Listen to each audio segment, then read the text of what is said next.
La realidad de La Guaira pasa por los que se aferran a la resignación y otros a las pequeñas posibilidades de vida. Lucas Gámez, el niño que días atrás se reportó había quedado entre escombros, cumple 9 años. Aún sin certeza sobre su condición, a lo interno de este edificio en Caraballeda, su familia cree que está con vida. Incluso a través de Noticias Caracol le envían directamente un mensaje a su pequeño. Y si él está sintiendo lo que yo siento o su mamá siente, le queremos transmitir tranquilidad, que esté tranquilo, que sepa que lo estamos buscando, que queremos ir por él o que queremos llegar a él y que queremos saber de él.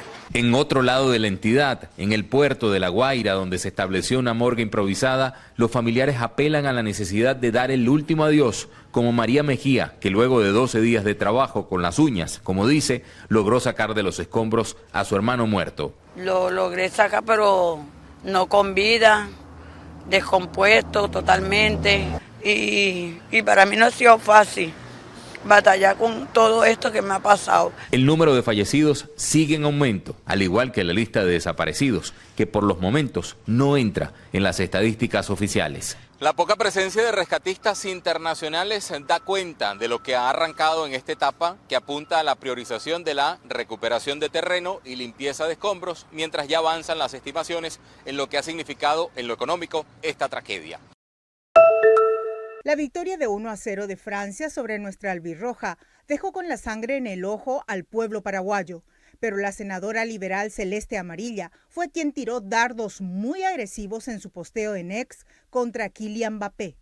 Camerunés colonizado, fingiendo duro ser francés, resentido, rico nuevo, prepotente y feo, ganaron de pedo.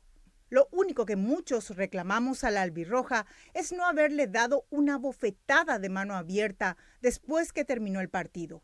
Luego, en otro posteo, la senadora escribió lo siguiente sobre el futbolista.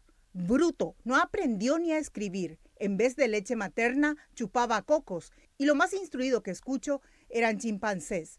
Le hubieras mostrado el dedo, Orlando Gil. Yo lo hago en el Senado y no pasa nada. Este lunes, Kylian Mbappé contestó a la senadora. Madame Celeste Amarilla, usted es una mujer despreciable e indigna de su cargo.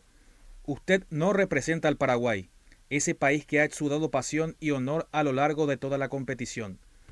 Por su inconsciencia y su racismo sin complejos, el mundo entero ya ha olvidado el recorrido y el esfuerzo histórico que sus jugadores lograron durante toda esta Copa del Mundo, dejando paso a una dama incompetente que ofrece la peor imagen posible de su país. Nunca permitiré que personas como ella tengan la libertad de propagar su odio y su racismo por todo el mundo. Pero los posteos continuaron. Mientras el senador cartista Basilio Bachi Núñez calificó a los mensajes de Amarilla de racistas y xenófobos, la diputada opositora Joana Ortega rechazó las expresiones de la legisladora liberal. Pero ahí no termina todo.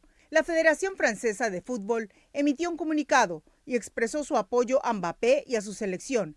Afirmó que con las expresiones de la senadora Amarilla es Francia, el país, el que está siendo insultado. Calificó los comentarios de Amarilla de aberrantes e inaceptables y anunció que la Federación presentará una denuncia con el fin de iniciar acciones judiciales. Hasta el Senado francés pide explicaciones al Senado paraguayo. Dardos van y vienen. Posteos que no cesan, porque aparentemente esta historia continuará.